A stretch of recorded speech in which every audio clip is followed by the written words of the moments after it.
하나둘 하나둘 소리 들리시나요? 야, 우리 경주교회 찬양대가 장난이 아니네요. 굉장히 잘하십니다.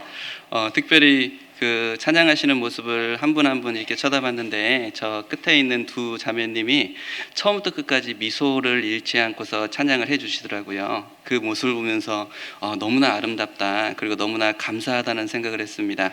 그리고 또 저희 울산교회가 아무래도 좀 규모가 있다 보니까 그리고 찬양대도 굉장히 잘하거든요. 근데 지금 찬양하는 모습을 보니까 저희 울산교회가 조금 더 잘하는 것 같네요.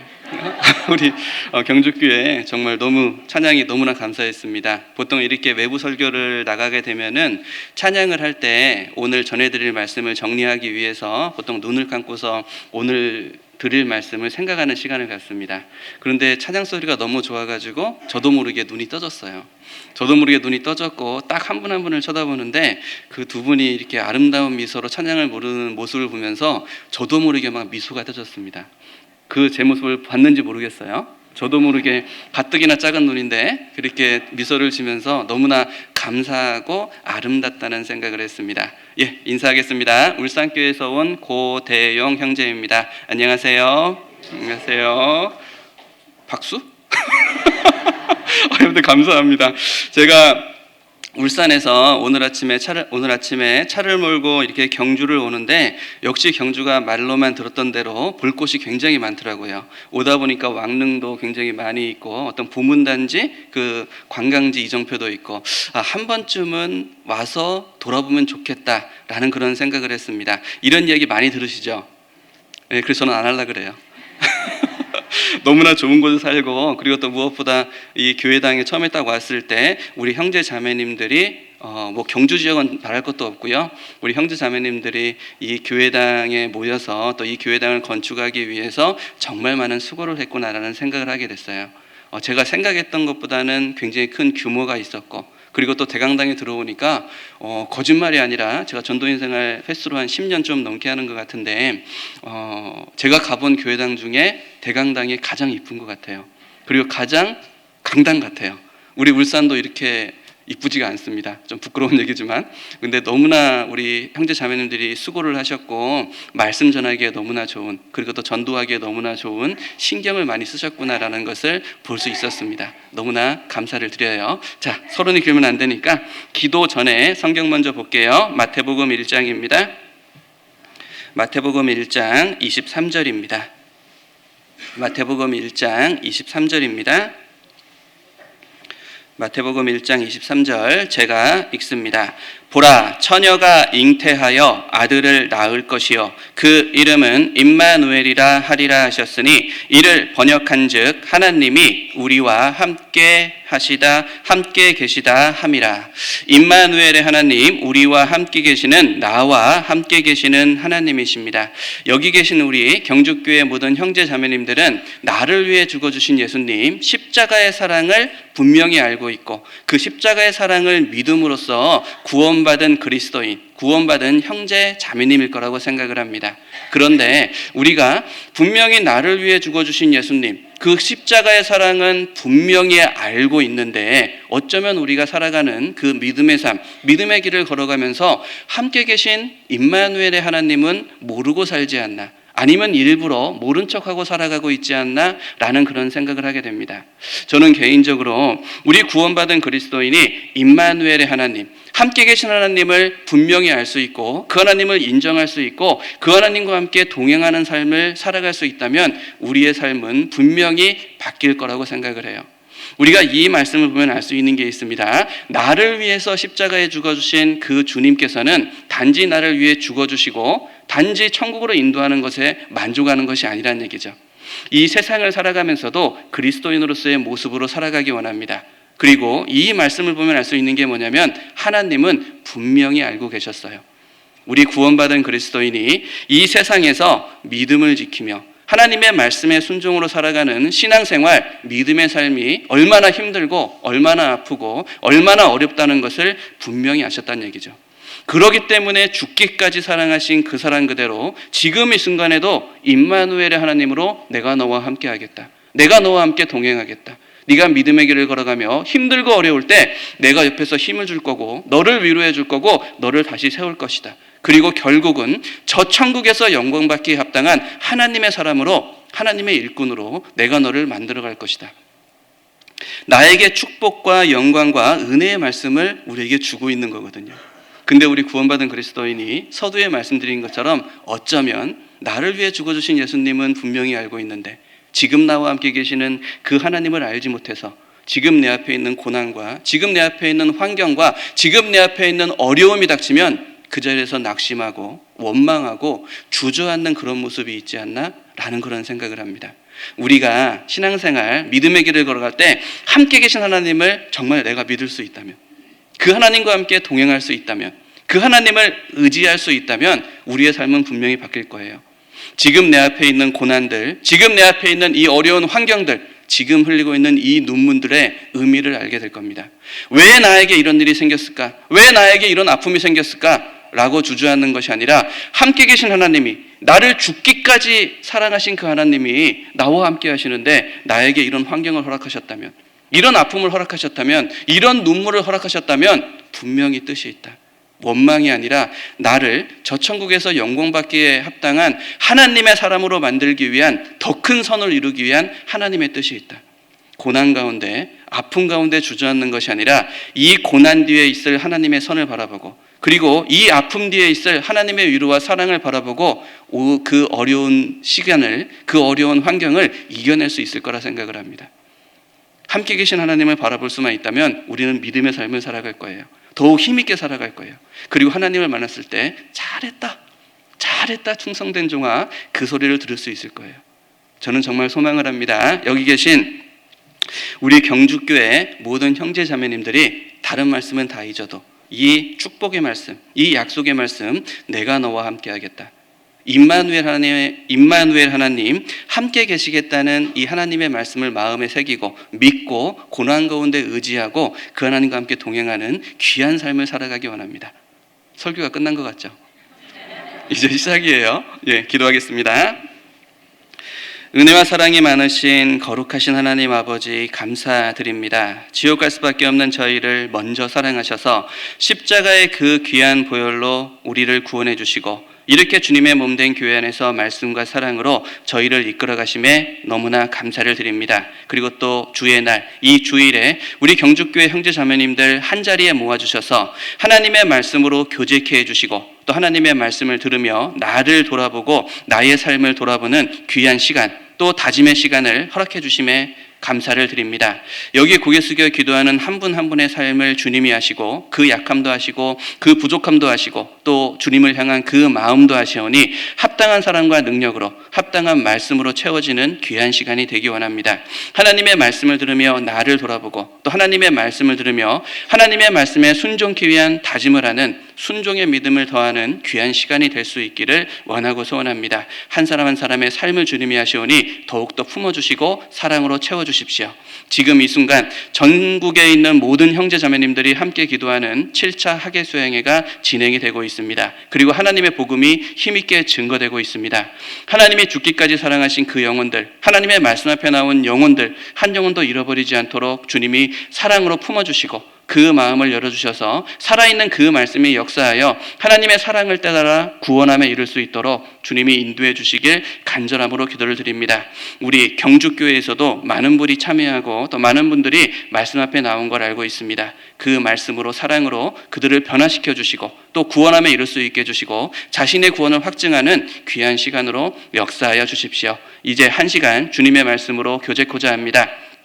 주님이 전하시고자 하는 말씀, 주님의 뜻이 온전히 나타나는, 주님의 사랑만이 나타나는 귀한 시간으로 함께하여 주십시오. 우리를 사랑하시는 주 예수님의 이름으로 감사하며 기도드렸습니다. 아멘. 성경 창세기 22장입니다. 창세기 22장 9절입니다.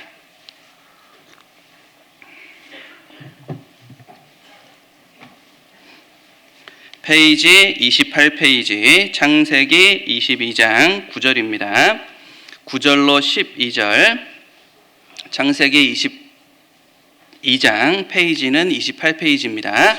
제가 읽도록 하겠습니다. 하나님이 그에게 지시하신 곳에 이른지라. 이에 아브라함이 그곳에 단을 쌓고 나무를 벌려놓고 그 아들 이삭을 결박하여 단 나무 위에 놓고 손을 내밀어 칼을 잡고 그 아들을 잡으려 하더니 여호와의 사자가 하늘에서부터 그를 불러 가라사대 아브라함아 아브라함아 하시는지라.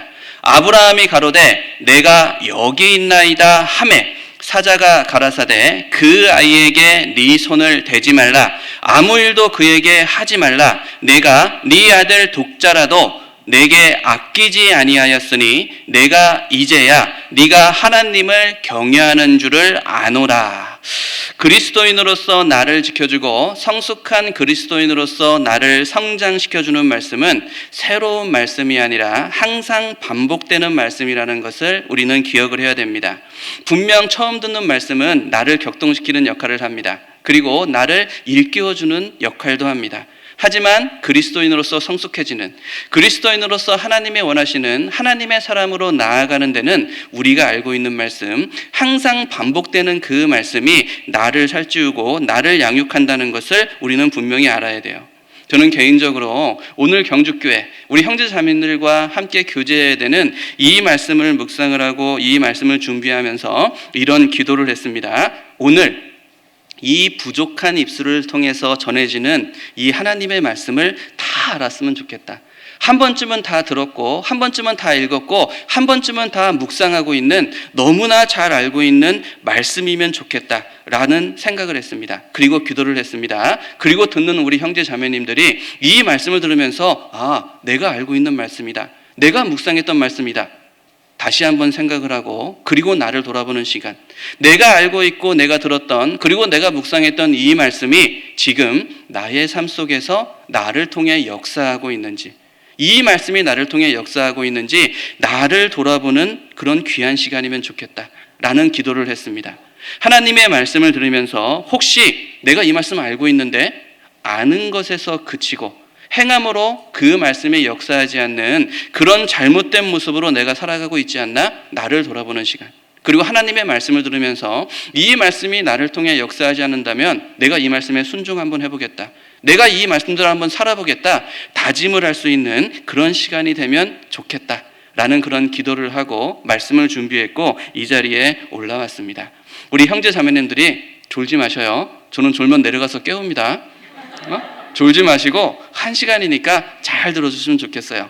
제가 경주 또 언제 오겠어요? 올 일 없어요. 깨울 거예요. 졸지 마셔요. 자, 우리를 향하신 창조주 하나님의 사랑을 이 피조분인 이 부족한 입술이 온전히 말을 전한다는 것은 불가능하다고 생각을 합니다. 인류 역사의 가장 큰 사건 하나를 꼽으라 그러면은 아마도 창조주 하나님께서 피조물인 우리를 위해서 십자가에서 보혈을 흘려 죽으셨다. 그것이 가장 큰 사건이라고 생각을 해요. 하나님이 우리를 얼마나 사랑하는지 그 가장 큰 사랑을 나타내는 것이 십자가의 사랑이죠. 바로 복음입니다. 성경이 기록된 목적이고 주가 주시고자 원하시는 가장 큰 사랑이 나타나는 것이 십자가의 사랑이잖아요.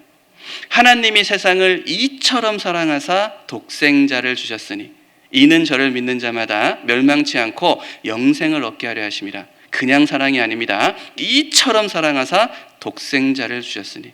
여기 우리 어머니들, 우리 아버지들, 그리고 우리 청년들이 있지만 우리가 부모님의 사랑 알고 있잖아요. 부모님의 사랑 알고 있잖아요. 저도 보기엔 이렇지만 세 자녀를 키우고 있습니다. 굉장히 젊어 보이지 않아요? 근데 제 큰아이가 이 말 들으면 젊어 보이게 보일 거예요. 제 큰아이가 군대를 졸업했습니다. 제대로 했습니다. 그랬더니 말도 안 나온다. 그랬더니 젊어 보이죠? 자, 아무튼 저도 제 아이를 키우면서 하나 깨달은 게 있어요. 부모는 자식을 위해서 사는구나. 자녀를 위해서 사는구나. 정말 내가 열심히 하고 내가 수고하고 내가 땀을 흘리고 내가 열심을 내서 내가 돈을 벌어서 나를 위해 쓰는 것이 아니라 내 자녀를 키우고 내 자녀를 양육하고 내 자녀를 성장시키기 위해서 모든 젊음과 모든 열정을 내가 쏟고 있구나. 그것을 알게 됐어요. 근데 중요한 것은 나만 그런 것이 아니라 나의 부모님도, 나의 어머니도, 나의 아버지도 그렇게 나를 키우셨잖아요. 그 부모님의 사랑은 우리가 사람이 느낄 수 있는 그 어떤 사랑보다도 크다고 생각을 합니다. 아마 여기 우리 어머니 아버지 계시지만 내 자녀가 아프다, 내 자녀가 죽어가고 있다. 저도 그런 생각을 자주 합니다. 만약 제 아이가 아프고 제 아이가 죽어간다면은 제 아이를 살릴 수만 있다면 내 피를 주고 내 심장을 주고 내가 죽더라도 내 아이를 살리는 것이 부모의 사랑이고 부모의 마음이라고 생각을 해요. 옛말에 이르기를 부모가 죽으면 땅에 묻고 자식이 죽으면 가슴에 묻는다 그랬잖아요. 부모보다 내 자식이 먼저 죽는다? 그거는 상상도 할 수 없는 아픔이라고 생각을 합니다. 상상도 할 수 없는, 사람으로서는 상상도 할 수 없는 아픔이라고 생각을 해요. 그런데 다른 누군가를 위해서 내 생명보다도 소중한 내 자식을 죽음으로 내몬다? 다른 누군가를 위해서 내 생명보다 소중한 내 자식을 죽음으로 내몬다? 그것도 내 원수의 아들을 위해서, 내 원수를 위해서 내 아들을 죽음으로 내몬다? 사람으로서는 상상도 할 수 없는 거죠. 부모의 사랑으로도 그 사랑은 감당할 수 없을 거라고 생각을 합니다. 그런데 그 일을 하신 분이 하나님이시잖아요. 하나님이 세상을 그냥 사랑이 아닙니다. 이처럼 사랑하사 독생자를 주셨으니. 나는 하나님이 누군지도 몰랐고 하나님의 말씀에 관심도 없었습니다. 7, 80년 인생을 살아가는 이 세상이 좋아서 죄를 물마시같이 짓고 하나님을 믿는다고 하는 사람들을 어쩌면 그들이 어리석다고 그들을 저주했을지도 몰라요. 원수와 같은 삶을 살았던 나였습니다. 근데 그런 나를 위해서 하나님은 자신의 사랑을 보여주기 위해서 내가 태어나기도 전에 2000년 전에 예수님을 보내셨어요. 그리고 예수님을 십자가에 죽이심으로 나를 사랑하셨습니다. 나를 구원하셨습니다. 우리가 그 사랑을 받은 거거든요. 우리는 하나님께 받은 사랑이 얼마나 큰지 알아야 돼요. 우리는 성경을 통해서 너무나 쉽게 읽고 깨닫고 감사함으로 구원을 받았지만, 선물을 받았지만, 하나님이 나를 위해서 이루신 그 사랑, 그 하나님의 마음과 십자가에서 죽을 수밖에 없는 예수님의 마음을 우리는 분명히 알아야 된다고 생각을 해요. 하나님이 세상을 그냥 사랑이 아닙니다. 이처럼 사랑하사 독생자를 주셨으니. 우리가 그 사랑을 받은 거예요. 지금 읽은 본문 말씀은 성경에 기록된 말씀 중에 가장 아름다운 말씀 중에 하나가 아닐까라는 생각을 합니다. 우리를 향한 하나님의 사랑, 하나님의 마음과 십자가에서 죽을 수밖에 없던 그의 아들 독생자 예수 그리스도의 그 마음을 조금은 생각하고 조금은 알 수 있는 말씀이 아닐까라는 생각을 해요. 믿음의 아버지라고 불리는 아브라함, 그가 많은 믿음의 선진들 중에서도 믿음의 아버지, 믿음의 조상이 될 수 있었던 이유가 바로 오늘 읽은 이 본문의 말씀이잖아요. 자, 여기 본문 말씀은 잡아두시고 22장 1절을 보겠습니다. 22장 1절, 창세기 22장 1절입니다. 1절로 3절 제가 읽습니다. 그 일 후에 하나님이 아브라함을 시험하시려고 그를 부르시되 아브라함아 하시니 그가 가로되 내가 여기 있나이다. 여호와께서 가라사대 네 아들 네 사랑하는 독자 이삭을 데리고 모리아 땅으로 가서 내가 내게 지시하는 한 산 거기서 그를 번제로 드리라.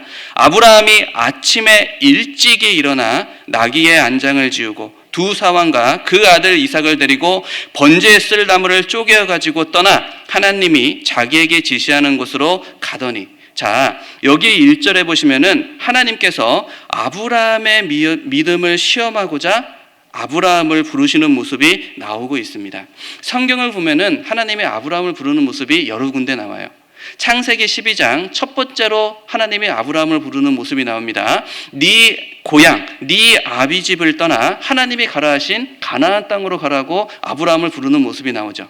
그런데 그 모습은 네 고향을 떠나서 아비 집을 떠나 가나안 땅으로 가라고 하는 그 부르심은 하나님의 말씀에 순종했을 때 내가 너를 통해서 큰 민족을 이루리라. 내가 너를 통해서 내가 너를 축복의 근원, 복의 근원으로 만들어주겠다. 하나님의 말씀에 순종했을 때 어떤 축복을 주는지, 어떤 축복이 있는지 우리에게 교훈하기 위해 아브라함을 부르시고 기록을 하신 겁니다. 그런데 이 지금 읽었던 창세기 22장의 부르심은 다른 모습이에요.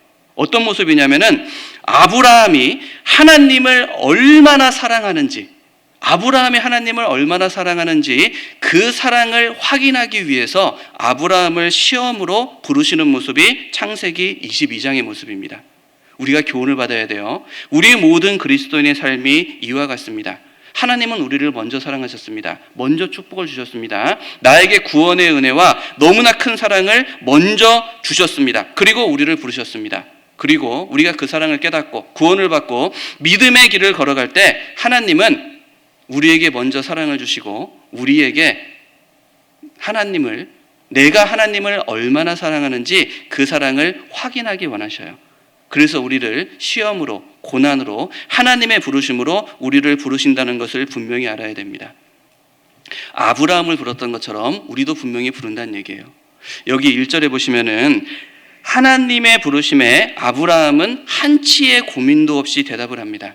여기 1절 후반부에 그가 가로되 내가 여기 있나이다. 하나님의 음성을 듣자마자 아브라함은 내가 여기 있나이다. 바로 대답을 합니다. 종의 모습이죠. 하나님을 섬기는 하나님의 종으로서의 모습이 나타나고 있는 겁니다. 우리는 하나님의 자녀입니다. 하나님의 사랑의 짝입니다. 그런데 우리는 하나님을 부를 때 나의 주님이라고도 부르죠. 무슨 얘기냐면 우리 구원받은 그리스도인은 하나님의 자녀로서의 삶도 살아가지만 이 세상을 살아갈 때는 하나님의 종으로서의 삶도 살아가야 된다는 것을 이야기하는 거예요. 그런데 종입니다. 하나님이 부르시는데 내가 여기 있나이다. 아브라함과 같이 대답하는 것이 아니라 하나님이 부르셨습니다. 하나님이 이 길을 가라고 명령하셨습니다. 그런데 아이고 하나님 잠시만요. 저 이것 좀 정리하고 갈게요. 아이고 하나님 내가 이것은 내일부터 할게요. 아이고 하나님 이것은 내가 할 수 있는 게 아닌 것 같아요 라는 이야기를 하고 그런 모습으로 살아가고 있다면 하나님 앞에 합당한 모습은 아닐 거라고 생각을 해요. 주여 내가 여기 있나이다. 하나님의 부르심에 즉각 응답을 한 이 모습이 하나님의 사람의 모습이고 하나님을 섬기는 하나님을 주인으로 생각하는 하나님의 종의 모습이라는 것을 우리는 분명히 알아야 됩니다. 하나님이 아브라함을 부르십니다. 그리고 말씀하십니다. 네 아들 이삭을, 그냥 아들이 아닙니다. 사랑하는 독자 이삭을 내게 번제로 드려라. 우리는 이 말씀을 쉽게 생각하고 있지만 제가 이 말씀을 묵상을 하면서 정말 많은 생각을 했어요. 네 사랑하는 아들 독자 이삭을 번제로 드려라. 그 하나님의 명령을 들었던 아브라함의 마음이 어땠을까? 자신의 사랑하는 독자 이삭을 번제로 드리라고 하는 그 명령을 듣고 있는 아브라함의 마음이 어땠을까? 아마도 많은 생각이 올라오고 많은 고민이 올라왔을 거라고 생각을 해요. 그런데 중요한 것은 자신의 사랑하는 독자 이삭을 번제로 드리라는 그 하나님의 말씀에 아브라함은 즉각 대답을 합니다. 그리고 즉각 준행을 합니다. 여기 3절에 보시면 아침에 일찍이 일어나.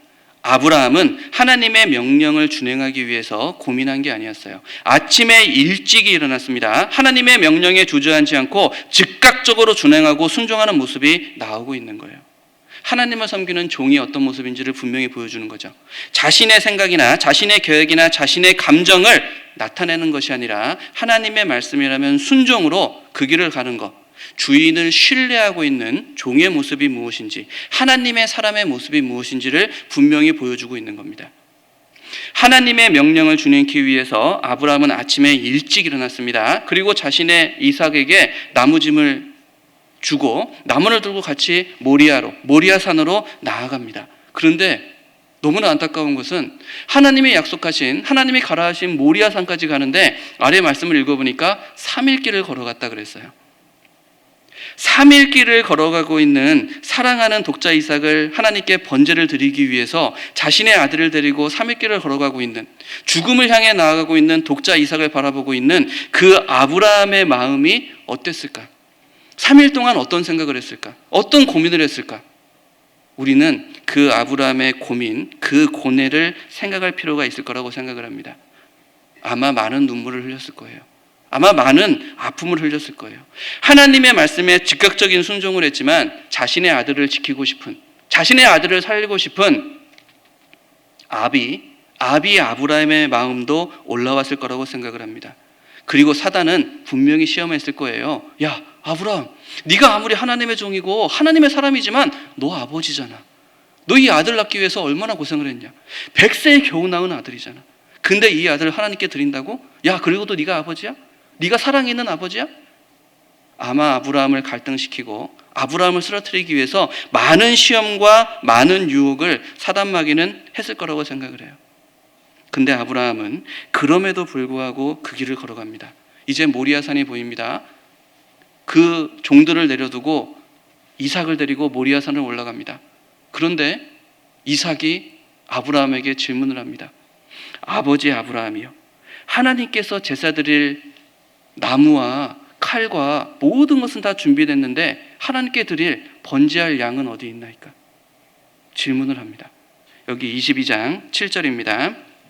22장 7절 제가 읽을게요.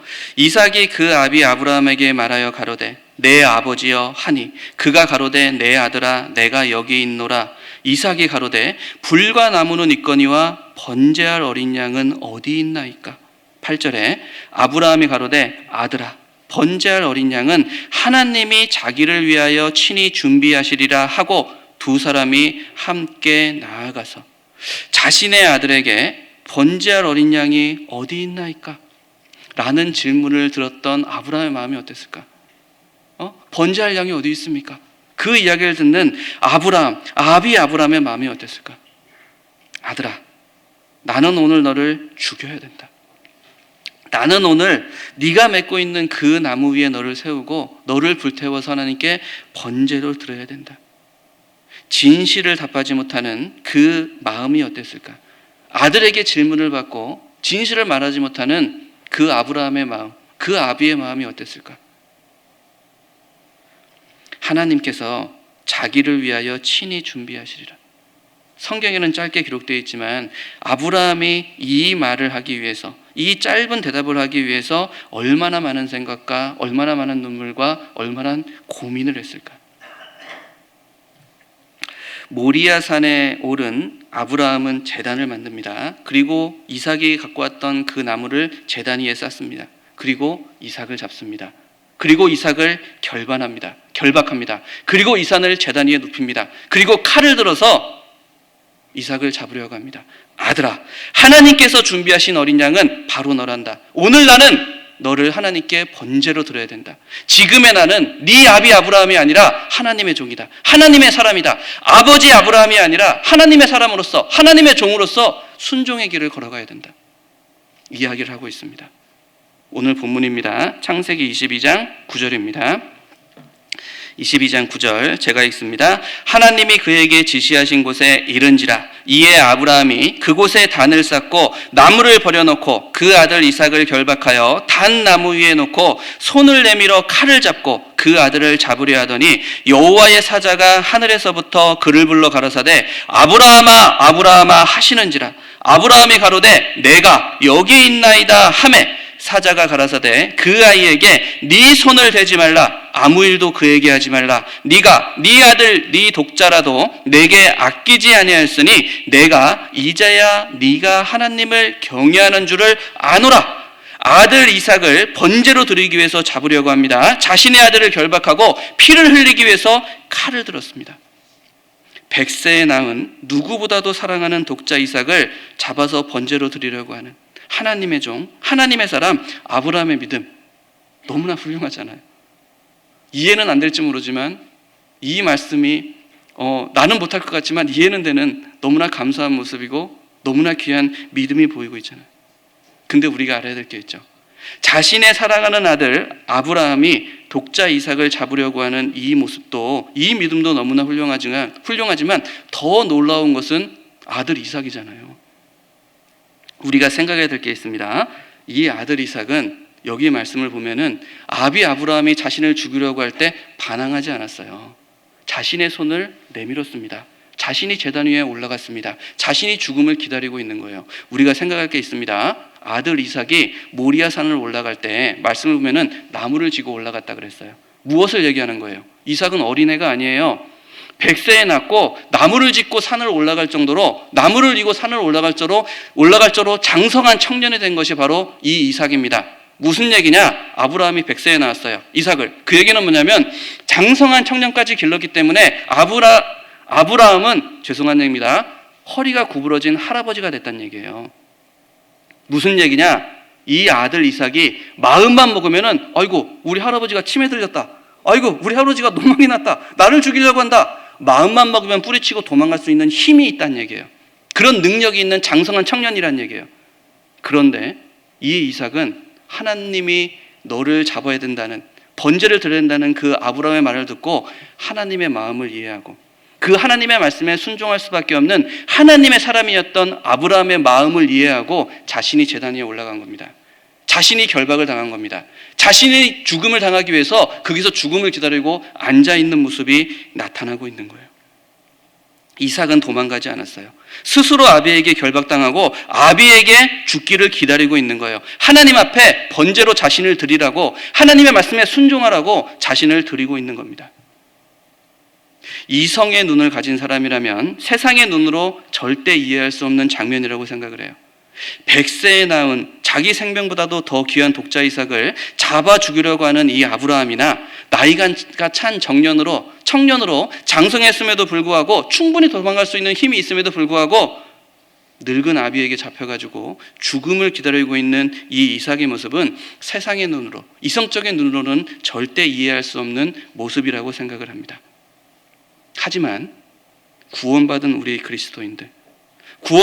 그리스도인들이 믿음의 눈으로 이 말씀을 읽어보면 감사함으로 다가오잖아요. 하나님의 사랑이 느껴지잖아요. 자신의 독생자 예수를 나를 위해 십자가에 죽게 내어주신 그 하나님의 모습이 이삭을 번제로 드리는 아브라함의 모습에서 그대로 나타나고 있는 거잖아요. 하나뿐인 독생자 그 아들 예수를 십자가에 매달고 계신 그 하나님의 마음을 이 아브라함을 통해서 우리가 조금은 이해할 수가 있는 거잖아요. 성경을 읽다 보면은 예수님께서 십자가에 죽으시면서 하신 말씀들이 기록이 되어 있습니다. 너무나 귀한 말씀들이 기록이 되어 있죠. 그 말씀을 묵상을 해보면은 간접적으로나마 예수님이 얼마나 큰 고통을 당하고 있는지, 그리고 그 예수님이 왜 십자가에 올라가는지를 우리가 분명히 알 수가 있습니다. 누가복음 23장에 보면은 예수님이 자신을 못 받고 있는 그 병사들, 그리고 모든 사람들을 보면서 이야기합니다. 아버지요, 저들의 죄를 사하여 주옵소서. 저들이 하는 것을 알지 못함이니이다.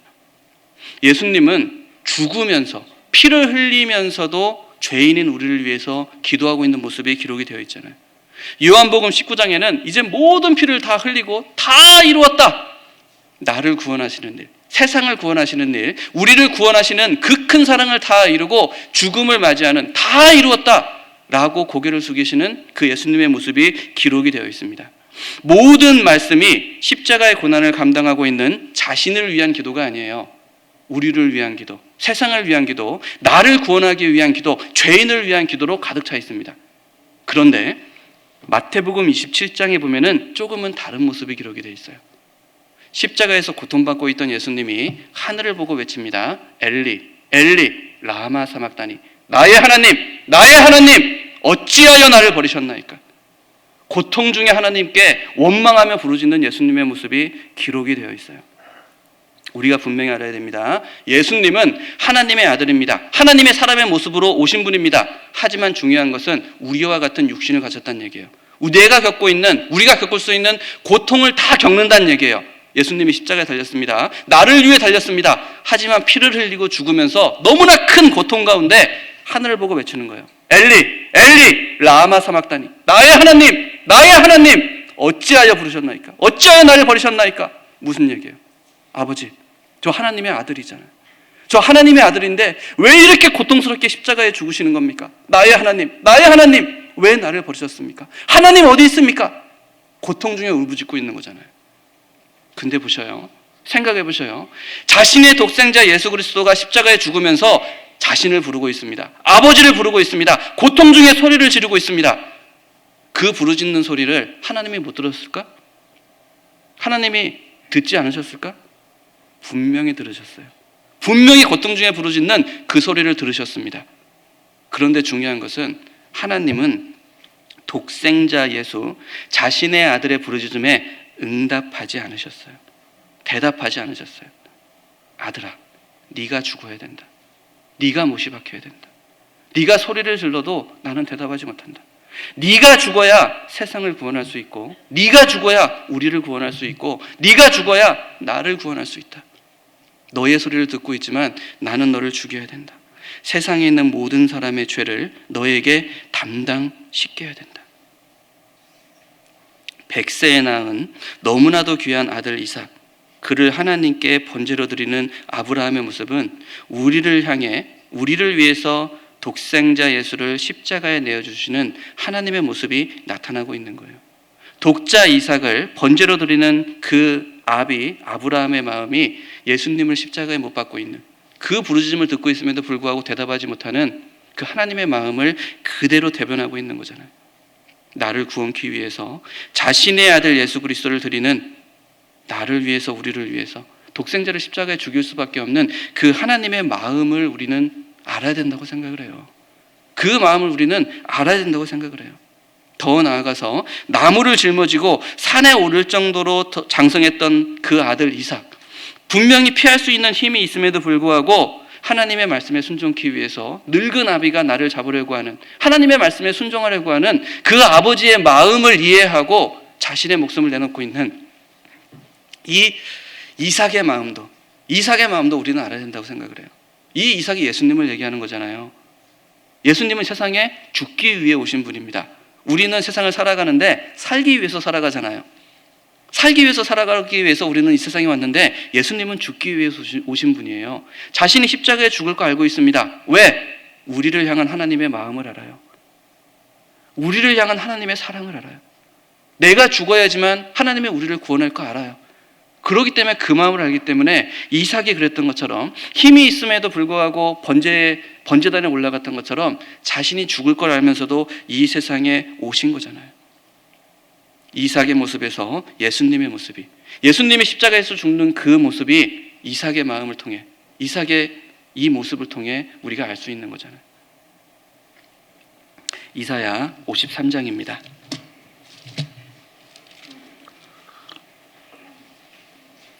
이사야 53장입니다. 이사야 53장 5절로 7절입니다. 우리가 자주 읽는 말씀입니다. 이사야 53장 5절로 7절 제가 읽습니다. 그가 찔림은 우리의 허물을 인하며 그가 상함은 우리의 죄악을 인함이라. 그가 징계를 받음으로 우리가 평화를 누리고 그가 채찍에 맞음으로 우리가 나음을 입었도다. 우리는 다양 같아서 그릇 행하여 각기 제 길로 갔거늘 여호와께서는 우리 무리의 죄악을 그에게 담당시키셨도다. 7절 그가 곤욕을 당하여 괴로울 때에도 그 입을 열지 아니하였으며 마치 도수상으로 끌려가는 어린 양과 털 깎는 자 앞에 잠잠한 양같이 그 길을 열지 아니하셨도다. 우리가 잘 아는 말씀입니다. 근데 이 말씀을 하나님의 마음과 예수님의 마음으로 읽어보자고요. 하나님이 말씀하십니다. 그가 찔림은 우리의 허물을 인하며 내 아들 예수가 너의 허물을 위해서 찔렸다. 내 아들 예수가 너의 죄악을 위해서 상함을 입었다. 내 아들 예수가 너의 평화를 위해서 징계를 받았다. 내 아들 예수가 너에게 나음을 입히기 위해 채찍에 맞았다. 너의 모든 죄를 내가 내 아들 하나밖에 없는 독생자 예수에게 너의 모든 죄를 담당시키고 십자가에 죽였다. 하나님이 말씀하시는 거잖아요. 그리고 예수님이 말씀하십니다. 7절에 그 곤욕을 당하나 괴로울 때에도 그 입을 열지 아니하였으며, 예수님이 말씀하십니다. 나 많이 부끄러웠다. 나 많이 아팠다. 많이 힘들었다. 나 많이 괴로웠다. 내가 걷고 있는 이 십자가의 일이 너무나 힘들고 너무나 아프고 너무나 저주스러웠다. 하지만 그래도 나는 너를 생각함으로 내 입을 열지 않았다. 하나님 앞에 마치 도수장으로 끌려가는 어린 양처럼 너를 위해 내 입을 열지 않았다. 내가 너를 사랑하고 너를 향한 그 하나님의 사랑을 내가 안다. 그 사랑을 알기 때문에 나의 아픔을, 나의 괴로움을 말하지 않았다. 예수님이 말씀하고 있는 거잖아요. 로마서 5장 8절에 우리가 아직 죄인 되었을 때에 그리스도께서 우리를 위하여 죽으심으로 하나님께서 우리에게 대한 자기의 사랑을 확증하셨느니라. 우리에 대한 자기의 사랑을 확증하셨느니라. 우리 이 말씀 읽으면 심장이 두근거리지 않으셔요? 격동되지 않으셔요? 하나님은 말로만 나를 사랑하신 분이 아니에요. 행함으로 나를 사랑하신 분입니다. 나를 위해서 독생자 예수를 십자가에 죽이셨던 행함으로 나를 사랑하신 분이, 자신의 사랑을 확증한 분이 하나님이시란 얘기예요. 원수 같은 나를 위해서, 자신의 독생자 예수를, 죄인이었고 원수였던 나를 위해서 자신의 사랑을 확증하기 위해서 십자가에 죽으신 분이 하나님이다라고 얘기를 하는 거예요. 하나님이 세상을 이처럼 사랑하사 독생자를 주셨으니 그냥 사랑이 아닙니다. 우리가 받은 사랑은 그냥 사랑이 아니에요. 독생자를 죽이는 사랑, 이처럼 사랑하사 사람으로서는 상상도 할 수 없는 사랑을 받은 거예요. 하나님이 우리에게 주신 구원은 작은 구원이 아닙니다. 이같이 큰 구원을 등한히 여기면 어찌하리요? 등한히 여기면 어찌 피하리요? 우리가 받은 구원은 그냥 구원이 아니라 이같이 큰 구원을 우리가 받은 거예요. 나를 위해서 독생자를 죽일 수밖에 없었던 하나님의 마음, 그 마음을 우리는 알아야 됩니다. 나를 위해서 죽을 걸 알고 있음에도 불구하고 십자가에 못 박혀 죽을 수밖에 없었던, 그 고난을 감당할 수밖에 없었던 예수님의 마음을 우리는 알아야 돼요. 내가 받은 사랑이 얼마나 큰지, 내가 받은 구원이 얼마나 큰지 우리는 알고 믿음의 길을 걸어갈 수 있어야 됩니다. 내가 받은 사랑이 얼마나 크고 내가 받은 구원이 얼마나 큰지, 하나님의 사랑, 이같이 큰 구원을 아는 사람은 믿음의 역사에 고난일지라도 그 길을 걸어갈 수 있는 힘이 생기고 고난을 자체에서 나갈 수 있는, 믿음의 거리를 걸어갈 수 있는 그 삶을 살아갈 수가 있는 거예요. 히브리서 11장입니다.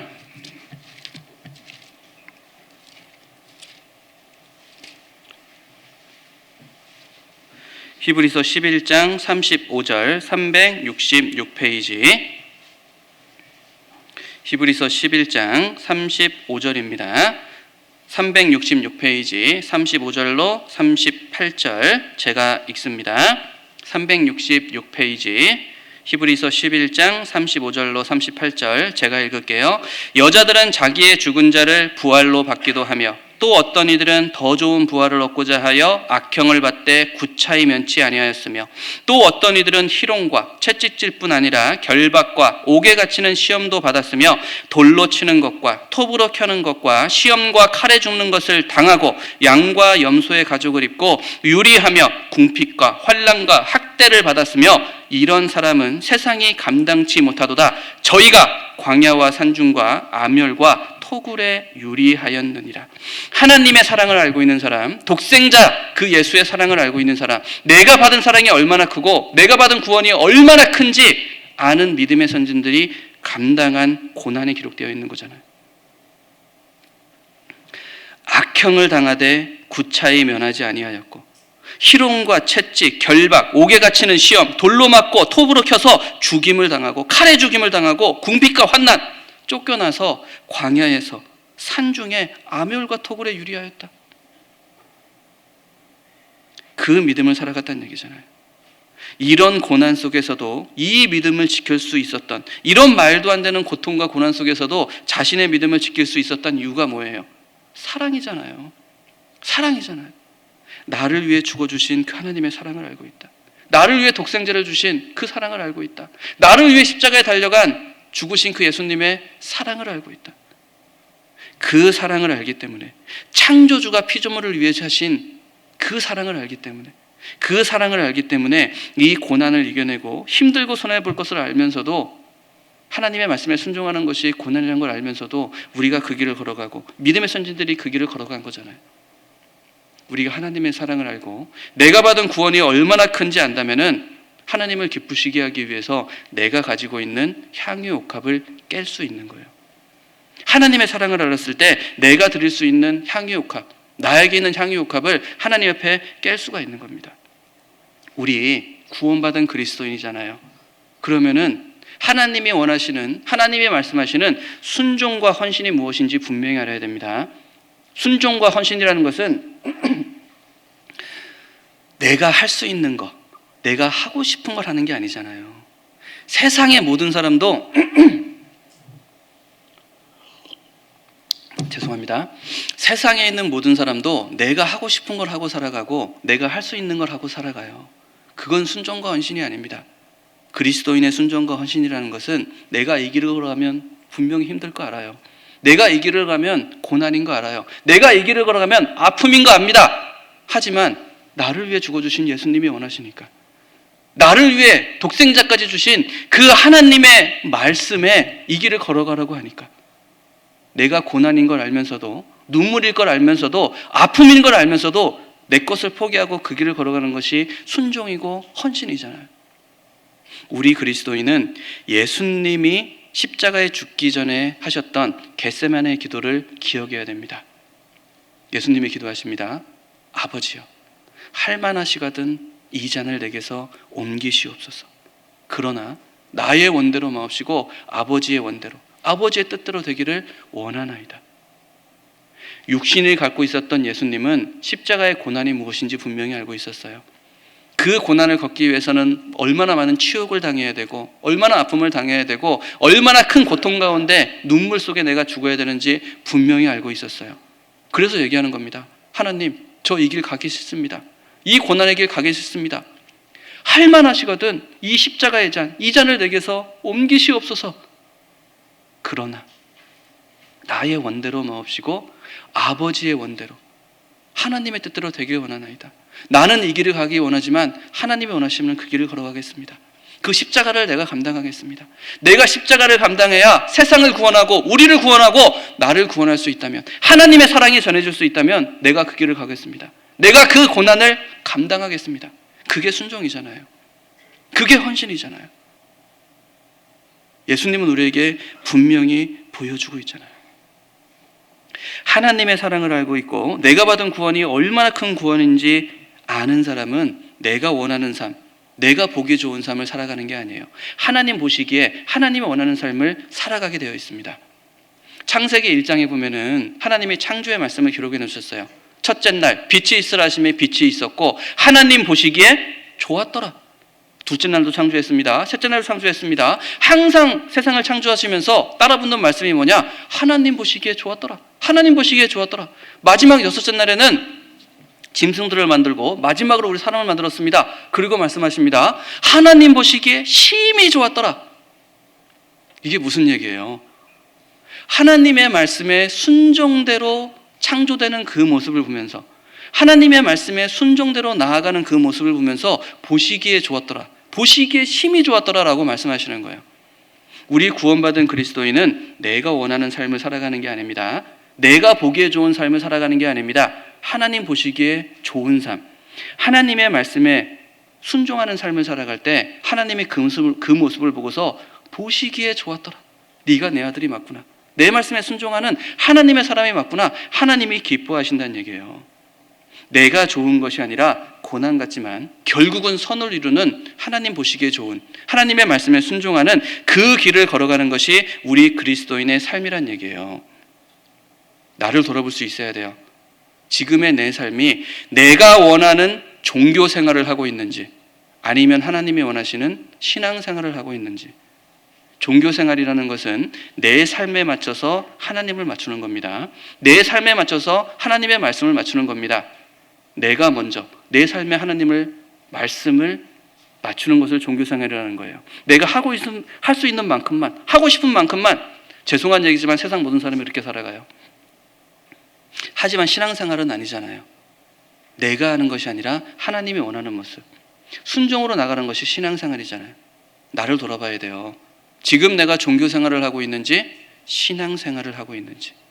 그리고 정말 말씀드리고 싶습니다. 우리가 보고 있는 이 성경 정말 귀히 여기셔야 돼요. 이 성경은 하나님입니다. 하나님 자신이에요. 하나님의 말씀이에요. 이 성경은 내 삶의 참고서가 아니에요. 내가 세상을 살아가면서 힘들면 위로받고, 세상을 살아가면서 힘들면 지혜 얻고, 세상을 살아가면서 뭔가 얻어보려고 믿고 싶으면 믿고, 보고 싶으면 보고, 순종하고 싶으면 순종하는 그런 참고서가 아니에요. 이 성경은 지침서예요. 내가 어떻게 살아가야 될지, 내가 무엇을 해야 될지, 어떤 마음으로 나아가야 될지 갈 길을 정확히 보여주는 하나님의 말씀입니다. 내 삶의 지침서입니다. 참고서가 아니라 지침서라는 걸 분명히 알고 정말 귀히 여기셔야 돼요. 나의 길을 인도하고 계셔요. 저는 정말 제가 교회 안에 있으면서 이렇게 하나님의 사랑을 얘기하고 예수님의 사랑을 얘기할 수 있는 형제 자매님들과 함께 할 수 있다는 것에 대해서 너무나 감사를 드립니다. 생각을 해보셔요. 세상에 어떤 사람들이 자신의 독생자 이삭을 번제로 드리고 있는 아브라함의 모습을 이해할 수가 있어요? 이해할 수가 있겠어요? 장성했는데, 힘이 있는데 아버지가 번제단에 올린다고 해서 죽기 위해서 기다리는 그 청년 이삭의 모습을 어떤 사람이 이해할 수 있겠어요? 하지만 우리 구원받은 그리스도인은, 세상 사람들은 다 미쳤다고 할지 모르지만 이 모습을 보면서 하나님의 사랑을 느낄 수 있잖아요. 이 모습을 보면서 미쳤다고 하는 것이 아니라 감사함으로 사랑을 느낄 수가 있잖아요. 전 너무나 감사해요. 이 부족한 내가 하나님의 사랑을 알 수가 있었고, 이 교회 안에서 성장할 수 있었고, 말씀으로 나를 격동시켜 줄 뿐만이 아니라 이 사랑을 함께 전할 수 있는 너무나 귀한 동역자들이 이 자리에 있다는 것에 대해서 너무나 감사드려요. 제가 교회 안에서 저는 어렸을 때 구원을 받았습니다. 벌써 제가 말씀 못 드리겠지만 구원받은 지가 몇 년만 지나면 40년이 돼요. 굉장히 오래됐죠. 우리 교회 초창기부터 같이 있었으니까요. 너무나 많은 것을 경험하고 너무나 많은 것을 봤습니다. 정말 거짓말이 아니라 자신의 향유옥합을 깨는 너무나 많은 형제자매들을 봤어요. 아마 이 경주교회도 이 교회를 세우기 위해, 나에게 복음을 전하기 위해서 많은 헌신과 수고가 있었을 거라고 생각을 해요. 너무나 많은 우리 형제 자매님들이 이 경주교회를 세우기 위해서 자신의 향유옥합을 깨트린 마리아와 같은 그런 모습으로 살아가는 것을 봤을 거라고 생각을 합니다. 제가 가장 많이 교회 성장하면서 제일 많이 들었던 이야기 중에 하나가 뭐냐면, 이렇게 말씀이 좋은데, 이렇게 확실한 복음을 갖고 있는데 건물 없다고, 내 교회 없다고 이단 소리 좀 듣지 말자. 그 얘기를 가장 많이 들었던 것 같아요. 정말 우리 어르신들, 정말 믿음 앞에서 수고했던 그 모든 우리 믿음의 선배들이, 우리 들어보셨잖아요. 아침에 새벽에 신문을 돌렸습니다. 우유를 배달했습니다. 그걸로 이 건물을 건축했어요. 우리 어머니들은 낮에 밭일에 가서 일당을 받아서 헌금을 했습니다. 우리 아버님들 쉬는 날 쉬는 게 아니라 막일에 나가가지고 하루 일당을 받아가지고 헌금해서 이 건축을 한 거예요. 우리에게 복음을 전해준 거예요. 우리가 그 믿음의 선배들이 있었고, 그들과 함께 교제할 수 있고, 그들과 함께 복음을 전할 수 있는 이 자리에 있다는 것에 대해서 감사할 수 있어야 돼요. 정말 신앙이 아니면, 정말 믿음이 아니면, 정말 복음이 아니면 세상에서 성공할 수 있는 기회 너무나 많이 있었습니다. 세상에서 떵떵거리며 살 수 있는 기회 너무나 많이 있었습니다. 하지만 복음을 위해서 모든 걸 포기하고 이 자리에 오신 분들이 있잖아요. 우리가 그분들과 함께 복음을 전하고 이 교회를 세우고 그들에게 믿음을 배울 수 있다는 거 너무나 감사할 수 있어야 돼요. 나에게 동역자가 있다는 거, 나를 이끌어주는, 나를 위해 기도하는 동역자가 있다는 거 너무나 감사할 수 있어야 돼요. 고린도후서 9장에 보면은 이런 말씀이 있습니다. 성도를 섬기는 일에 대하여 내가 너희에게 쓸 필요가 없나니 이는 내가 너희의 원함을 알미라. 내가 너희를 위하여 마게도냐인들에게 아가야에서는 1년 전부터 예비하였다 자랑하였는데 과연 너희의 열심이 펑 많은 사람을 격동시켰느니라.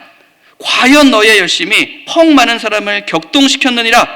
지극히 가난한 가운데서도 복음을 위해서 1년 전부터 복음을 위해서 준비했던 아가야 형제자매님들, 그 헌신이 많은 형제자매들을, 많은 교회를 격동시켰다고 이야기하는 거잖아요. 그 아가야의 형제자매들의 그 믿음이 우리 교회에 있잖아요. 우리 형제자매들이 그렇게 이 교회를 세웠잖아요. 우리 경주교회를 세우고 전국에 있는 교회를 세우고 전 세계 교회를 세우고 지금도 복음을 전하고 있는 거잖아요.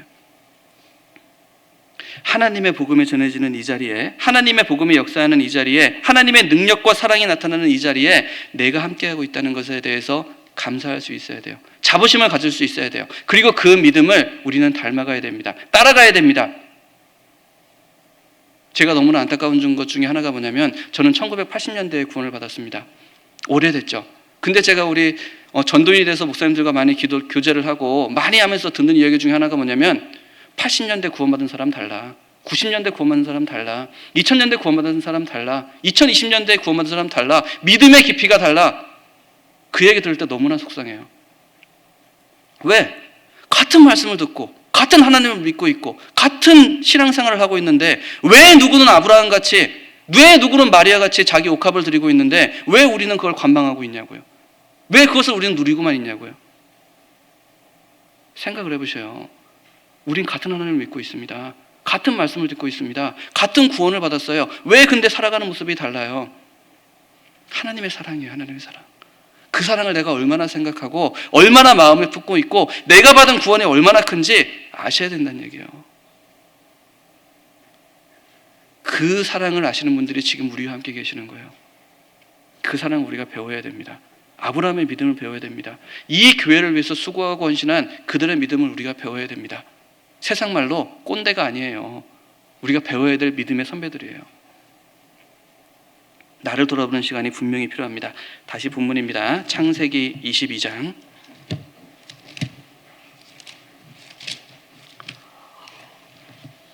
창세기 22장 12절입니다. 창세기 22장 12절. 22장 12절 제가 읽습니다. 사자가 가라사대 그 아이에게 네 손을 대지 말라. 아무 일도 그에게 하지 말라. 네가 네 아들 네 독자라도 내게 아끼지 아니하였으니 내가 이제야 네가 하나님을 경외하는 줄을 아노라. 네가 하나님을 경외하는 줄을 아노라. 이게 무슨 얘기예요? 아브라함의 믿음이, 이삭을 바치는 아브라함의 믿음이, 그리고 성장했음에도 불구하고 그 아브라함의 마음을 알고 하나님의 뜻을 알고 죽음을 각오하는 그 이삭의 믿음이 하나님을 감동시켰다는 얘기잖아요. 하나님을 격동시켰다는 얘기잖아요. 우리가 이 하나님을 감동시키는, 하나님을 격동시키는 이 역사에 동참할 수 있어야 됩니다. 정말 동참할 수 있어야 됩니다. 아마 하나님이 우리에게 네 자식 좀 바쳐라 라고 하는 시험은 하지 않을 거라고 생각을 해요. 제가 이 말씀을 묵상을 하면서 제 아이들을 생각을 했어요. 제가 아이가 3명 있다 그랬잖아요. 벌써 큰애는 군대를 제대했습니다. 둘째는 대학에 다니고 있습니다. 셋째, 하나님이 늦둥이를 주셔서 초등학교 5학년이 있어요. 언제 키워야 될지 모르겠어. 자, 아무튼 너무나 귀엽죠. 너무나 사랑스럽죠. 제가 이 말씀을 묵상을 하면서 만약에 하나님이 나에게 네 세 아이 중에 한 명을 드려라 라고 한다면 내가 드릴 수 있을까? 계속 묵상을 하는데 아멘이 안 되는 거예요. 도저히 아멘이 안 되는 거예요. 내가 내 아들을 어떻게 드려? 아멘이 안 되는 거예요. 계속 기도만 되는 거예요. 어찌해야 되죠? 어찌해야 되죠? 계속 기도만 되는 거예요. 여기 22장 1절에, 창세기 22장 1절에 이 말씀이 기록이 되어 있잖아요. 그 일 후에 하나님이 아브라함을 시험하시려고 그를 부르시되 아브라함아 하시니 그가 가로되 내가 여기 있나이다. 우리가 이 말씀을 잘 생각을 해야 돼요. 여기 말씀에 그 일 후에 하나님이 아브라함을 시험하시려고, 그 일 후에 하나님이 아브라함을 시험하시려고, 하나님이 갑자기 아브라함을 불러내가지고 네 아들 이삭을 내게 바쳐라 라고 한 게 아니란 얘기예요. 그 일 후에 불러냈단 얘기예요. 그 일 후에. 무슨 얘기냐? 하나님이 우리에게 하나님을 얼마나 사랑하는지 그 사랑을 보기 원하십니다. 그래서 분명히 우리도 아브라함처럼 부르고 계셔요. 근데 하나님이 아브라함을 부를 때 무조건 부른 것이 아니라 창세기 12장에 내 아비 집을 떠나 가나안으로 가라는 그 말씀부터 시작을 해서 창세기 12장부터 창세기 22장까지 많은 하나님과 함께 동행하는 삶 속에서 아브라함은 믿음이 성장을 했다는 얘기예요. 단련을 했다는 얘기예요. 이제는 그 일 후에 독자 이삭을 바칠 정도로 그 믿음이 성장했다는 걸 얘기하는 거예요.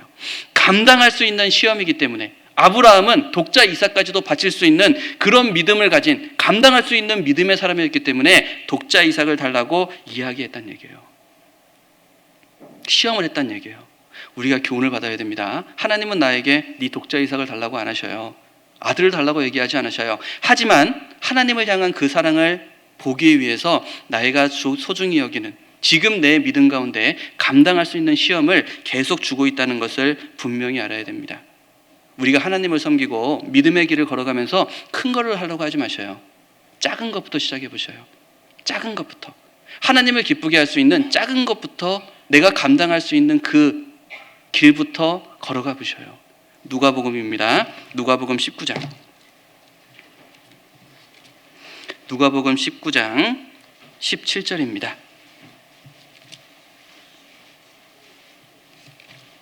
누가복음 19장 17절 125페이지 누가복음 19장 17절입니다. 125페이지. 제가 읽겠습니다. 주인이 이르되 잘하였다 착한 종이여, 네가 지극히 작은 것에 충성하였으니 열고울 권세를 차지하라 하고, 작은 것에 충성할 수 있는 자가 큰 일도 감당할 수 있다는 것을 분명히 알아야 됩니다. 내가 주를 위해 살지도 못하면서 주를 위해 죽겠다? 말도 안 되는 소리예요. 하나님이 그런 시험, 그런 거 우리에게 원하지 않습니다. 작은 것부터 충성할 수 있어야 돼요. 제가 정말 우리 형제자매들에게 말씀드리고 싶어요. 그리고 부탁드리고 싶어요. 너무나 귀하게 경주교회당 지어놨습니다. 너무나 깨끗하고 너무나 감사합니다. 새로 오신 분들이 아마 말씀 들으면서 너무나 편하게 말씀을 들을 거라고 생각을 해요. 그런데 우리가 그걸 지킬 수 있어야 돼요. 작은 거에 충성할 수 있어야 돼요.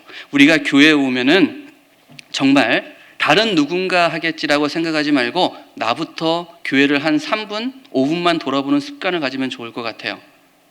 3분, 5분 돌아보면서 혹시 벌어진 휴지가 있지는 않는지, 혹시 화장실이 좀 지저분하진 않는지, 화장실에 떨어진 휴지가 있지 않는지 내가 먼저 그 작은 것부터 주워보자고요.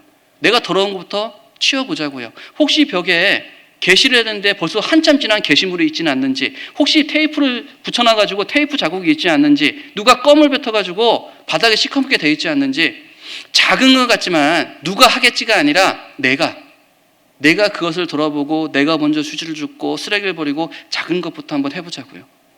그 작은 충성이 하나님을 기쁘게 하는 거예요. 그 작은 충성을 할 수 있는 사람이 하나님께 크게 쓰임을 받을 수 있는 겁니다. 제가 얘기 안 할게요. 제가 여기 대강당 올라오기 전에 화장실에 들렸다 왔어요. 남자 화장실에. 휴지가 바닥에 있더군요. 제가 주웠습니다. 착한 일 했어요. 응? 작은 것 같지만 큰 일입니다. 새로운 사람들에게는 그게 굉장히 크게 보여요. 우리 분명히 알아야 돼요. 기성교회에서는 교회당을 성전이라고 부릅니다. 성전이라고 불러요. 기성교회에 있는 사람들이 우리 교회당에 와서 만약에 휴지 있는 거 본다, 껌 붙어 있는 거 본다, 문제됩니다. 하나님이 계신 성전에서 이렇게 더러운 게 있어? 문제됩니다. 우리는 구원을 받았고 마음이 너무나 넓기 때문에 이해를 해요. 근데 세상 사람들은 이해하지 못해요. 작은 것부터 충성할 수 있어야 돼요. 작은 것부터 충성했을 때 나를 통해 하나님의 복음이 전해지는 겁니다. 그리고 여기 주차장이 꽤 넓은 주차장을 갖고 있는데 그래도 주차장이 협소하지 않을까라는 생각을 해요. 그렇다면 우리는 생각을 해야 돼요. 내가 주일에 차를 가져오지 않으면은 다른 형제자매들이 편하게 될 수 있겠지? 내가 좀 더 멀리에 주차를 하고 좀 더 걸어오는 수고를 내가 감당할 수 있으면 다른 형제자매들이 편할 수 있겠지? 작은 것 같지만 형제자매를 배려하는 그 마음, 그 작은 충성이 하나님을 기쁘게 하고 나를 성장시켜주고 하나님의 사람으로 만들어간다는 걸 알아야 돼요. 형제자매님들을 위해서 큰 것을 하는 것도 중요합니다. 하지만 작은 배려부터 한번 해보셔요. 그리고 형제자매를 위해서 진심으로 기도해 주셔요. 우리가 기도를 하는 이유가 뭐예요? 내 능력이 부족하니까 하나님의 능력을 끌어내서 이 일을 이루기 위해서 기도하는 거잖아요. 내가 형제의, 내 어머님의, 내 자식의, 내가 사랑하는 이들의 삶을 책임져 주지 못합니다. 하지만 하나님은 할 수 있잖아요. 내가 할 수 없기 때문에 하나님의 능력을 끌어내는 것이 기도예요. 하나님, 내가 이 형제 세우지 못합니다. 내가 이 형제 돌아보는 거 완전하게 못합니다. 내 부모님, 내 가족들 세우는 거 내가 못합니다. 하나님이 해주셔야 됩니다. 간절하게 진심으로 기도해 보셔요. 우리 그리스도인이 형제자매를 사랑하는 그 사랑의 표현을 나타내는 가장 쉽고 가장 큰 것이 기도예요. 기도. 하나님의 능력을 끌어내려서 내가 아니라 하나님이 지켜주게 하는 그 힘이 기도에서 나오는 거잖아요. 작은 배려부터, 작은 것부터 한번 해보셔요. 받은 사랑이 우리가 너무나 크기 때문에 하나님과 교회를 위해서 내가 뭔가 큰 것을 하겠다, 큰 마음 먹는 것도 너무나 중요하다고 생각을 합니다. 하지만 가장 기본적인 것부터 이렇게 주일 말씀을 나오는 것처럼 수요 말씀도 나오셔요. 구역 모임도 나가셔요. 조모임도 나가셔요. 하나님이 우리에게 구역 모임과 조모임과 수요 말씀을 허락하신 이유가 있습니다. 우리 구원받은 그리스도인은 하나님이 만드신 그 질서, 교회의 질서에 순종해야 될 의무가 있는 거예요. 가만히 주일을 돌아보셔요. 주일 말씀만 듣는 거하고 수요일 말씀을 듣는 분하고 믿음이 다르다는 거 알 거예요. 더 나아가서 구역 모임과 조모임에 참여하는 그들을 보면은 나와는 다른 믿음이 있다는 거 분명히 알게 될 거예요. 하나님이 그 시간을 주신 이유가 있어요. 하나님이 나를 양육하고 교회를 성장시키기 위해서 말씀이 전해지고 교제가 있는 그 자리에 내가 참여할 수가 있어야 되는 거예요. 그 자리를 지킬 때 그 자리에서 주시는 하나님의 가르침이 있습니다. 그 자리에 주시는 하나님의 위로와 사랑이 있다는 얘기예요. 우리가 작은 것부터 할 수 있어야 돼요. 그리고 정말 제가 말씀드리고 싶은 거 디모데후서 1장입니다. 디모데후서 1장 8절 343페이지 자 찾아놓고 디모데후서 343페이지 디모데후서 1장 8절 제가 하나 말씀을 드릴게요. 정말 여러분들 오늘 주일 말씀 잘 오신 거예요. 진짜 기가 막힌 말씀이 써 있어요. 신앙생활을 어떻게 해야 되는지, 신앙생활을 어떻게 하는 게 잘하는 건지, 그리고 얼마나 쉽게 할 수 있는지가 써 있는 말씀이에요. 이 말씀만 마음에 새기고 따라갈 수 있으면은 100점짜리 신앙생활을 할 수 있습니다. 디모데후서 1장 8절. 자, 여긴 중요한 말씀이니까 같이 읽을게요. 그러므로 네가 우리 주의 증거와 또는 주를 위하여 갇힌 자 된 나를 부끄러워 말고 오직 하나님의 능력을 쫓아 복음과 함께 고난을 받으라. 우리 그리스도인이 신앙생활을 가장 쉽게 그리고 가장 잘할 수 있는 방법이 기록이 되어 있습니다. 잘 오신 거예요. 여기 복음과 함께 고난을 받으라 그럽니다. 잘 알고 있는 말씀이죠.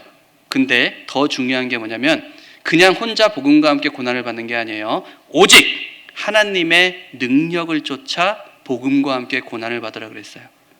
하나님의 능력을 쫓으라 그랬어요. 하나님의 능력이 나타나는 곳이 어디예요? 교회예요, 교회. 성경 요한계시록을 보면은 하나님이 7교회를 설명하면서 계속 반복하는 말씀이 있습니다. 귀 있는 자는 성령이 교회들에게 하시는 말씀을 들을지어다. 지금 우리가 살고 있는 이 시대는 하나님이 한 개인을 통해서 역사하는 시대가 아니에요. 교회를 통해서 역사하는 교회 시대입니다. 마지막 시대, 마지막 교회 시대를 우리가 살아가고 있다는 얘기예요. 다른 말로 얘기하면은 이 교회 안에서 하나님의 말씀이 전해지고 하나님의 능력이 나타나고 하나님의 역사가 나타나고 나의 기도의 응답이 이 교회를 통해서 나타난다는 얘기예요.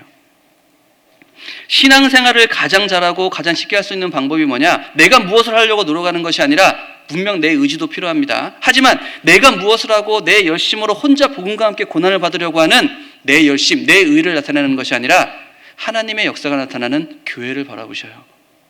지금 내가 함께하는 경주교회가 무엇을 준비하고 있고 무엇을 하기 위해 노력하고 있고 복음을 전하기 위해서 무엇을 하고 있는지 그 복음의 역사에 하나님의 능력이 나타나는 교회의 계획에 내가 들어갈 수 있어야 되는 거예요. 그 자리에 함께 할 수 있어야 되는 거예요. 함께 기도할 수 있어야 되는 거예요. 그것이 하나님의 능력을 쫓아 복음과 함께 고난을 받는 모습이에요. 하나님의 계획을 나의 삶에 맞추려고 하지 마셔요. 나의 삶을 하나님의 계획에 맞춰보셔요. 교회에 복음을 전하고 봉사를 하고 하는 그 모든 일정 가운데 나의 삶을 맞춰보셔요. 분명히 고난입니다. 하지만 그것이 하나님의 능력을 쫓아 복음과 함께 고난을 받는 하나님이 원하시는 너무나 귀한 그리스도인의 삶이라는 거 우리 알아야 됩니다. 내가 교회와 함께 있고 교회와 함께 복음을 전하는 그 자리에 참여하는 것이 그리스도인의 삶이에요. 우리 그리스도인은 하나님의 복음이 전해지는 그 자리에 어떠한 방법이든 어떠한 모양이든 참여할 수 있어야 됩니다. 구역에서 집회를 합니다. 교구에서 집회를 합니다. 내 구역 아닌데 내 교구 아닌데 아니에요. 같이 기도할 수 있어야 돼요. 같이 참여할 수 있어야 돼요. 대집회를 하고 있습니다. 어머니 집회를 하고 있습니다. 나는 전도도 안 하는데 그리고 나 그때 바쁜데 아닙니다. 내가 전도하기 위해 노력을 해야 되고 전도를 못하면 그 자리를 지켜주기 위해서 그 자리를 지켜줘야 되고 그것도 되지 않는다면 봉사의 모습으로 그것도 되지 않는다면 단돈 1,000원이라도 집회를 위해 헌금하는 내가 어떠한 모양이라든지 하나님의 역사가 나타나는 그 자리에 참여할 수 있어야 되는 거예요. 그것이 하나님의 능력을 쫓아 복음과 함께 고난을 받는 하나님이 맞는 하나님이 원하시는 그리스도인의 삶이라는 것을 분명히 알아야 돼요. 하나님이 경주교회를 통해서 무슨 역사를 이루고 있는지 잘 지켜보셔요. 그리고 그 역사에 내가 어떻게 동참하고 참여해야 될지 어떤 모양으로 함께해야 될지 고민하셔야 됩니다. 그것이 바로 구원받은 우리 그리스도인의 삶이란 얘기예요. 그리고 또 하나 우리가 마지막 시대를 살아가고 있잖아요. 너무나 힘들지만은 이젠 코로나와 함께 살아가야 되는 위드 코로나 시대를 살고 있습니다. 그리고 사랑이 식을 대로 정말 너무나 많이 식은 그런 너무나 슬픈 세상에 우리가 살아가고 있어요. 하지만 우리 핑계 대지 말자고요. 지금 코로나 시대니까 사랑이 식었으니까 어쩔 수 없다라는 핑계 대지 말자고요. 우리 이런 시대가 올 거 지금 우리가 겪고 있는 것들 몰랐던 게 아니잖아요. 우리 성경 강연을 통해서 마지막 때가 되면 처체의 기근과 지진과 온역과 사랑을 식는 시대가 올 거다 무지하게 많이 배웠잖아요. 알고 있었잖아요. 그런데 왜 코로나 오고 힘든 시대, 어려운 시대 오니까 하나님의 말씀이 사실한 증거를 보고 있으면 오히려 더 열심히 해야 되는데, 아유, 이럴 때는 몸을 살아야 돼. 아유, 이럴 때는 조심해야 돼. 오히려 더 왜 힘이 빠져요? 하나님의 말씀이 사실한 증거가 더 나오고 있는데 더 힘을 내셔야 되는 거예요. 더 모이기를 힘써야 되는 거예요. 정말 하나님의 말씀이 사실이라는 증거를 보고 있다면 정말 하나님이 코로나가 이제는 함께하면서 다시 복음을 전할 수 있는 기회를 줬잖아요. 더 열심히 해야 되는 거예요. 코로나를 무시하라는 얘기가 아니에요. 조심은 하되 하나님의 말씀대로 이루어지는 거기 때문에 두려워하지는 말란 말이에요. 히브리서 볼까요? 히브리서 10장. 히브리서 10장 25절입니다. 364페이지.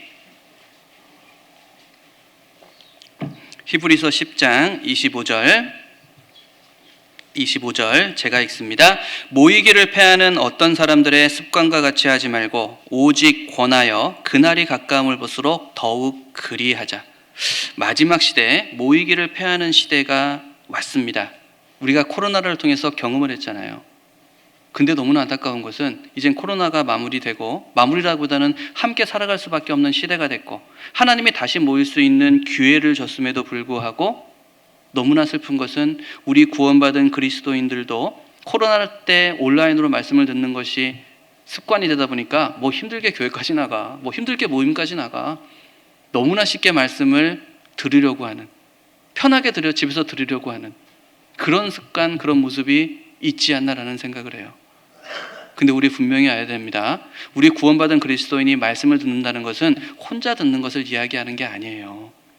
그리스도인의 연합이라는 것은 너무나 중요한 겁니다. 함께하고 함께 말씀을 들었을 때 더 큰 은혜와 더 큰 능력, 하나님의 뜻, 하나님의 교회가 세워지고 복음이 전해지는 거예요. 그렇기 때문에 하나님이 마지막 때에 모이기를 패하는 습관들이 나올 거다. 그런데 마지막이 가까울수록 더욱더 모이기를 힘써야 된다. 하나님이 우리에게 분명히 이야기하고 있는 거잖아요. 우리 분명히 알아야 됩니다. 지금 우리 시대는 정말로 내 의지를 갖고 모여야 돼요. 내 의지를 갖고 봉사를 해야 돼요. 성령이 하나 되게 하신 것을 힘써 지켜야 하는 시대예요. 예전 코로나 전에는 저도 기억이 납니다. 내가 조금만 부지런하고 조금만 열심히 하면은 봉사하는 자리 갈 수 있었어요. 교제하는 자리 갈 수 있었어요. 하지만 지금은 아니에요.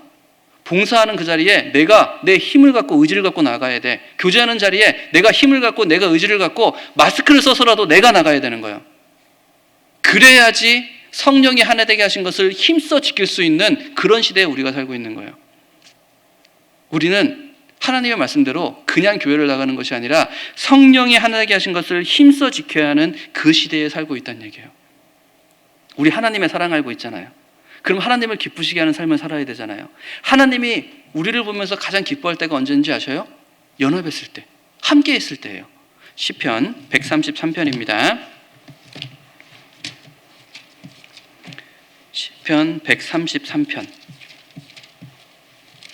수양회 때마다 읽는 말씀이죠. 너무나 귀한 말씀이기 때문에 매년 읽는 거예요.